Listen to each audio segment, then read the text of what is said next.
This is the Hidden Killers podcast with Tony Bruschi. Featuring author, psychologist, and daily contributor, Shavaun Scott. Law enforcement now asking the community to identify barns that BTK might have actually used for some of his crimes, whether they're standing anymore or not. He drew a bunch of pictures that are now finally coming to light in great detail about some of these locations where he may have committed crimes that he's never admitted to. With that, many trophy items also coming to light. We're seeing pictures of him or drawings that he's made in these barns with these victims.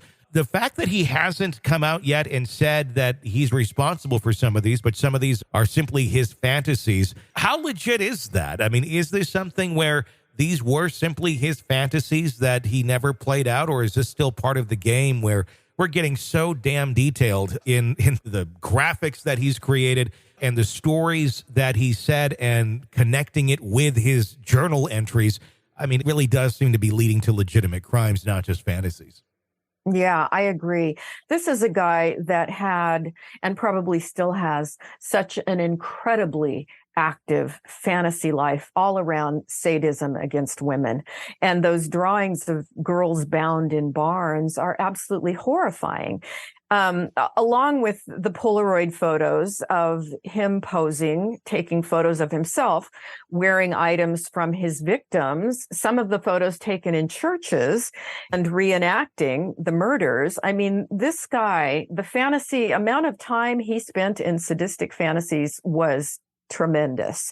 So it's really, I think, quite reasonable to suspect that he was active using barns in some way. This was clearly a big part of his fantasy life. Yeah. And why does he play this, always the cat and mouse game with, I'm going to give you bits of pieces of information, but I'm giving a lot of it in code, or I'm giving it in drawings, or, catch me if you can, try to figure all this out. Yeah, it would be my guess that there were actual murders in barns, whether bodies are buried there or bodies ended up somewhere else, who knows? Yeah.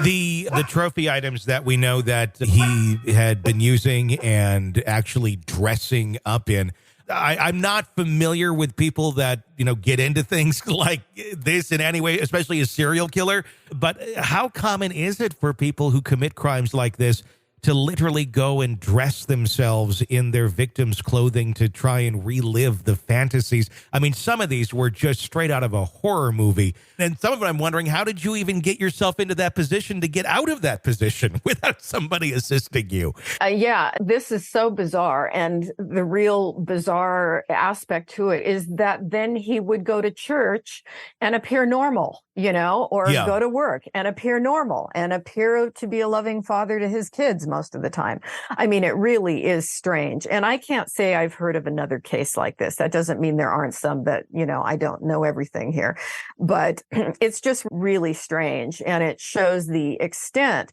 of his compartmentalization and the extent of this vivid fantasy life that he lived. It just makes you cringe. It makes your skin crawl to look at those photos. It's just horrible. This is the Hidden Killers podcast. Want more? Start binging on all of our true crime podcasts right now through Apple Podcasts and get an ad-free experience when you sign up to be a True Crime Today Premium Plus member exclusively on Apple Podcasts. More of the Hidden Killers podcast dropping soon. Press subscribe now.